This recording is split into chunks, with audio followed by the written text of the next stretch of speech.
எந்தனை போலவே ஜனனம் எடுத்தோர்கள் இன்பமாய் வாழ்ந்திருக்க யான் செய்த பாவமோ இத்தனை வறுமையில் உன்னடியே தவிப்பதம்மா.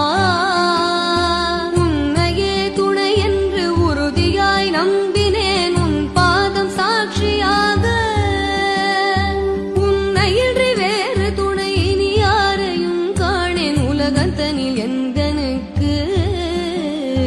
என்ன என்றெண்ணி நீ சொல்லாமல் என் வறுமை போக்கடித்தென்னை ரட்சி. பூலோகம் மெச்சவே பாலன் மார்க்கண்டன் போல் பிரியமாய் காத்திடம்